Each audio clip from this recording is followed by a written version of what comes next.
marcher comme Dieu veut, tu passes tes épreuves avec succès et Dieu s'en occupe. Ils ont creusé un trou, il y a la pierre à côté et Dieu les aime tellement qu'il mettra la pierre sur eux. Pourquoi? Parce qu'un jour ils vont taper au-dessus de la pierre. Hey, il y a quelqu'un! Et Dieu dira, mais je t'aime, pourquoi tu as fait ça? Va demander pardon, ils viendront demander pardon. Écoute, je te demande pardon. Mais oui, tu es pardonné. Alléluia. Amen. C'est pas beau la vie chrétienne, c'est beau l'évangile quand même. Hein? C'est dans la vie chrétienne, ce qui compte, nous dit l'Ecclésiaste, c'est la fin de la chose, c'est pas le commencement. C'est la fin de la chose. Et on est toujours en train, là, en début d'année, on commence, on prend des nouveaux engagements. Gloire à Dieu pour ça, mais comment tu vas finir? Allez voir les salles de sport, ils ont des bulletins, ça c'est des bulletins pour la sono, hein, mais ils ont des bulletins d'inscription en début d'année, c'est pouh. Puis au bout d'un mois, ils disent, oh là, il y en a moins. Et au bout de 2 mois, et au bout de 3 mois, je sais, je l'ai fait il y a quelques années en arrière. Je me suis inscrit en début d'année, j'ai pris pour 3 mois. Puis au bout de 6 mois, j'y allais plus. Donc l'année d'après, j'ai pris un abonnement, j'ai dit voilà, on ira. Puis là, on a tenu au moins une année, mais ça fait beaucoup de bien. Après, on n'a pas pu parce qu'on avait autre chose à faire. Hein? Matthieu 24, verset 13, celui qui persévérera jusqu'à la fin sera sauvé. Et pour aller jusqu'à la fin, qu'est-ce que tu dois faire? Tu ne dois pas abandonner. C'est celui qui abandonne qui ne va pas jusqu'à la fin. Et celui qui n'abandonne pas, il va jusqu'à la fin. Et ça, en plus, c'est Jésus qui le dit. Donc, c'est plus que nécessaire, c'est vital. Plus loin dans l'Apocalypse, Seigneur dira à une église, je connais tes œuvres et ta persévérance. Il est question de faire quelque chose, des œuvres, il est question de persévérance. Hébreux 10, verset 35, n'abandonnez donc pas votre assurance qui est porteuse d'une grande récompense. Waouh! J'abandonne pas mon assurance. Je sais en qui je crois. Je sais que je confesserai jusqu'au dernier jour de ma vie et que je vais mourir en bonne santé. Ça, c'est Coluche qui a dit ça. Il faut mourir en bonne santé. Moi, je veux mourir en bonne santé. Hein? La foi et la persévérance vont ensemble. La foi nous sauve et la persévérance donne accès aux promesses. Il y a plein de personnes qui sont sauvées. Ça y est, je suis sauvé, j'ai accepté Jésus. Mais les promesses, ah oui, mais ils deviennent des discuteurs de promesses. Pourquoi? Parce que les promesses, c'est au conditionnel. C'est si tu marches, regardez, tout l'Ancien Testament, le Nouveau Testament, si tu fais la volonté, si tu obéis à l'Éternel, alors voilà, tes greniers seront bénis, Amen. La foi engendre la persévérance. Sinon, c'est une foi utopique. C'est le fait de croire. Je pense que éventuellement Dieu va faire. Waouh, c'est pas avec ça que tu vas aller loin. Toujours est-il que ce que Dieu veut te donner, c'est cette foi, selon Hébreux 11, verset 1, qui est une démonstration des choses que tu espères. Tu le démontres. Et quand tu le démontres, tu n'abandonnes pas. Tu n'abandonnes pas. Tu es dans une épreuve, quelle qu'elle soit, une difficulté au niveau de la santé, je te promets, on va prier. Dans quelques minutes, c'est bientôt fini. On va prier pour toi et on va voir Dieu à l'épreuve. Il est dit, mettez-moi de la sorte à l'épreuve concernant la dîme et les offrandes. Parce que Dieu sait qu'on choisit ou Dieu ou maman. Et quand il est question de l'argent, il va dire, mettez-moi à l'épreuve. Commencez à donner la dîme, commencez à donner les offrandes, vous verrez si je n'ouvre pas pour vous les écluses du ciel. Fantastique, Dieu nous connaît tellement. Dis à ton voisin, Dieu te connaît tellement, si tu savais. Tu peux rien lui cacher. Tout ce que tu penses, tout. Comme le définit l'apôtre Paul, le but de ma vie, c'est de le connaître, lui, le seul vrai Dieu. Hein? Et comme Dieu sait, et toi tu sais, ou tu le découvres petit à petit, que le but de ta vie, c'est de le connaître, je vais dire une chose aussi, c'est que le diable sait. Et c'est pour ça que lui, tu es sur ton petit vélo, là, sur le train-train de ta vie, hein, sur le petit vélo de ta vie, et le diable, lui, il met des bâtons dans les roues, comme ça. Et le Seigneur regarde, et il y a des bâtons, peut-être vous allez être choqués, que Dieu ne permet pas que le diable mette dans ta vie. À Job, le Seigneur lui a dit, écoute, d'accord, surtout maintenant, tu ne touches pas à sa vie. Parce que Dieu a autorité sur le diable. Amen? Amen. Dieu a autorité sur le diable. Alors, pourquoi tu as la trouille? Pourquoi tu abandonnes? Dans ta relation d'amour avec Dieu, il y en a un seul qui peut abandonner. C'est toi. Lui, il ne t'abandonnera jamais. Mais je te dis maintenant, de la part du Seigneur, n'abandonne pas. Philippiens 3, verset 14. Je cours vers le but pour remporter le prix de l'appel céleste de Dieu en Jésus-Christ. Notre vie chrétienne est vécue par la foi et par la persévérance. Notre vie chrétienne est est un test sur nos convictions et nos fidélités, et notre fidélité. Ta vie, c'est un test sur tes convictions. Et Dieu t'aime tellement, je ne dis pas qu'il va tester tes convictions, qu'il permet que tu sois dans des situations difficiles. Tu m'as dit l'autre jour, ou tu as dit à quelqu'un que je pourvoyais toujours. Et maintenant, qu'est-ce que tu dis quand ça te concerne? Ah hello. Hein? Le changement, il n'arrive jamais par hasard, mais suite à un combat, suite à une difficulté. La crise, ça veut dire changement. Ouais, on est en crise, on est en changement. Il y en a un qui est au pouvoir qui a dit ça va être le changement. Ça a changé, hein. C'est pas de la politique, c'est de la réalité, hein. Et on n'est pas au bout de nos surprises, hein. C'était la crise, maintenant c'est la crise, quoi. Ça change. On ne sait pas demain si on va se marier avec une femme, avec un homme, avec tous. Donc je peux me marier avec mon fils. Ça va loin. Hello. Avec mon chien. Eh oui, on peut se marier avec tous. J'ai rien contre les homosexuels, hein. Rien du tout. Alors là, ça change. Tu peux... Donc il ne faut pas regarder en arrière aussi. Oui, notre vie, pardon, je n'ai pas lu ça, ça me plaisait beaucoup. Notre vie est un combat, pas une croisière. Ça, il y a des copyrights là-dessus. Notre vie est un combat, ce n'est pas une croisière. Ça me plaît beaucoup, ça. Je le redis. Ma vie est un combat, ce n'est pas une croisière. Ça veut dire que ça demande un engagement. Et le changement, je le répète, n'arrive pas par hasard, mais suite à un combat. Ne crains pas les épreuves pour accomplir ta mission. Il y a un coût à payer. Et c'est toi qui le payes. Lui, il a déjà payé, il a donné sa vie. Il a donné sa vie, il est mort et il est ressuscité. Même dans sa mort, il y a la victoire. Dans sa mort, il a été livré publiquement en spectacle, en triomphant d'elle par la croix. Alléluia. Il a triomphé de toutes les autorités, les principautés, les dominations. C'est pas merveilleux? Hein? Luc 9, verset 62, ne regarde pas en arrière. Celui qui met la main à la charrue et regarde en arrière n'est pas fait pour le royaume de Dieu. Parce que ça aussi, ça peut te pousser à l'abandon, de regarder en arrière. Ne regarde pas en arrière. Regarde sur ta voiture. C'est quoi le plus grand? Le pare-brise ou le rétroviseur? Regarde. Tu as un tout petit rétroviseur et un grand pare-brise. Pourquoi tu t'es mis un grand rétroviseur? Pour les bonnes choses ou pour les mauvaises choses? Ouais, avant c'était mieux. Ouais, avant c'était dur. Mais tu ne peux pas refaire avant. Note juste comment Dieu t'a sorti ces affaires-là. Et nourris-toi de la parole. Fréquente des personnes positives, des personnes qui connaissent Dieu, qui vont te pousser de l'avant. Lis des bons bouquins qui vont t'enseigner sur la puissance de Dieu. Nourris-toi de ce qui t'amène en haut et pas vers le bas. Tu as un grand pare-brise. Puis regarde le tout petit. Moi, j'ai 2 rétroviseurs tout petits. Là. Avant, quand j'ai eu une voiture plus grosse, il y avait des gros rétroviseurs. C'est au moment donné, j'avais prêché là-dessus dans l'église ici. J'avais une grosse voiture avec un gros rétroviseur. Pourquoi ils m'ont mis un gros rétroviseur? Et le vendeur m'a dit, comme ça vous voyez mieux ce qu'il y a en arrière. Je dis, moi je ne veux pas voir ce qu'il y a en arrière. Je sais d'où je viens, ça pue. Ah bon, vous dites quoi là? Il n'a pas compris. Vous venez de la campagne? Non, je vous expliquerai. Mais ce que je vis maintenant, c'est tellement mieux que ce que je vivais en arrière. Pour rien, je veux changer là. Maintenant j'ai la foi, avant je ne l'avais pas. Ah d'accord. Vous savez quoi? Il l'a compris. Hein?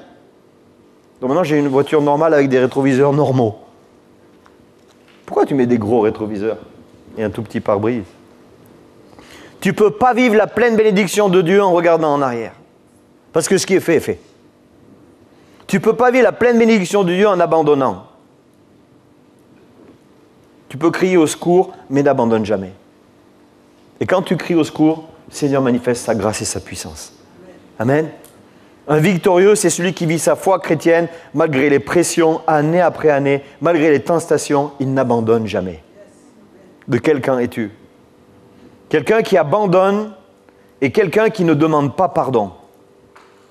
Moi, j'ai vu des gens abandonner.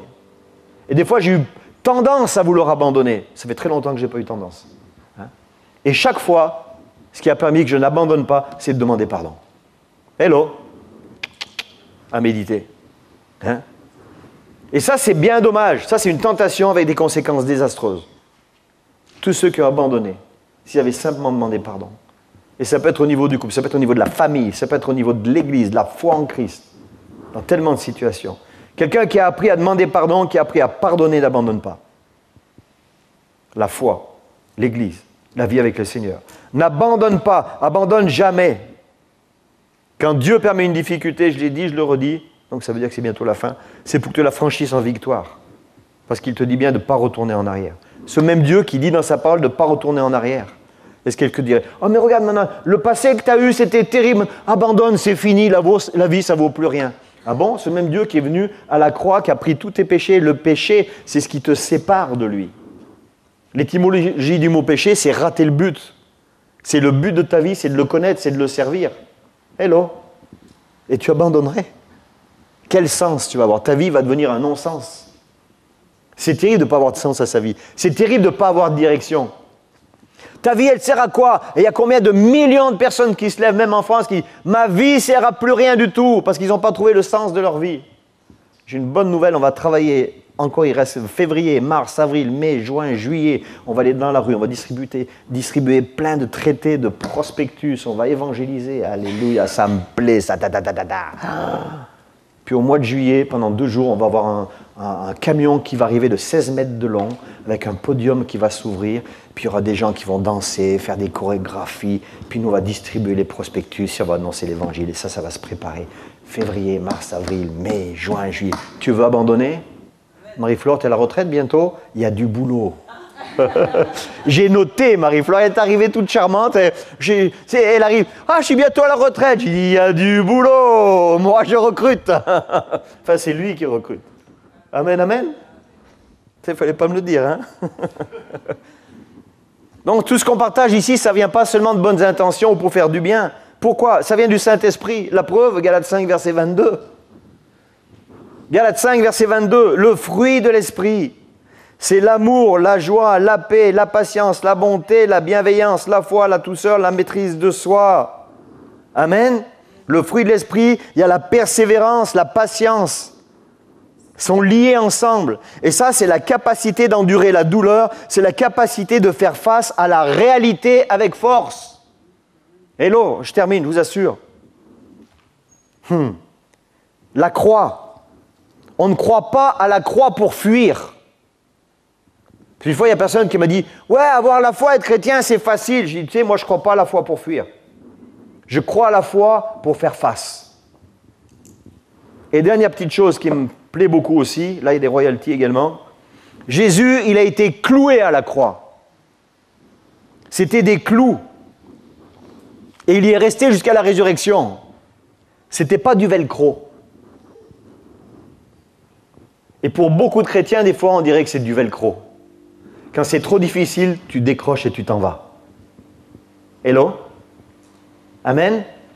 Amen? Certains, dès que c'est un peu difficile, ils abandonnent. Jésus, il est allé jusqu'au bout. Et il y a eu la résurrection. Et là, j'aimerais prier. Amen? On peut se lever? S'il vous plaît. J'aimerais prier. Pour ceux et celles, d'abord on va prier pour les malades, en deuxième point. Mais là par rapport au message, pour ceux et celles pour qui ça peut être difficile de persévérer. Parce que nous sommes tous des hommes et des femmes, des êtres humains, faits de chair, avec des émotions, des sentiments, avec un passé, et je suis le résultat de mon passé. Je ne regarde pas mon passé, je ne reviens pas en arrière.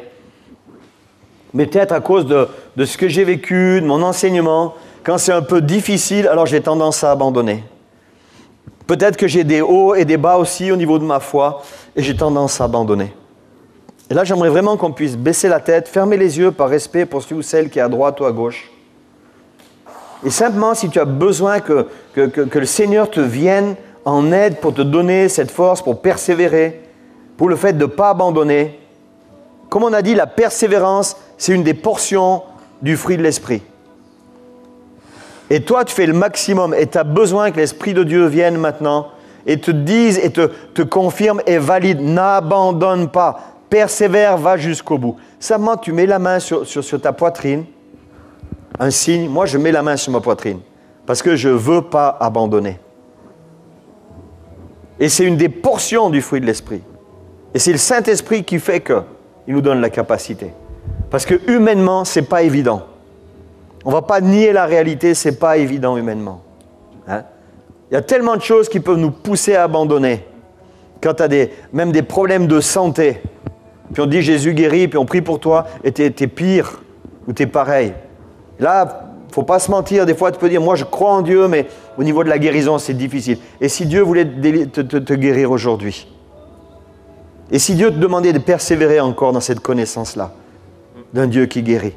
Et peut-être que tu ne connais pas Jésus, ou tu ne le connais pas trop encore, et tu n'as vraiment pas envie, ben moi je t'invite à mettre la main sur ton cœur et dire, Seigneur, moi je veux t'expérimenter aujourd'hui, j'ai réalisé que tu m'aimes.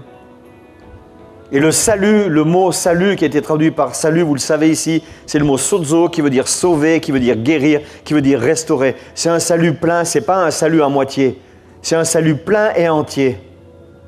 Et je sais que le Seigneur veut se révéler comme celui qui te sozo, qui te sauve, qui te guérit.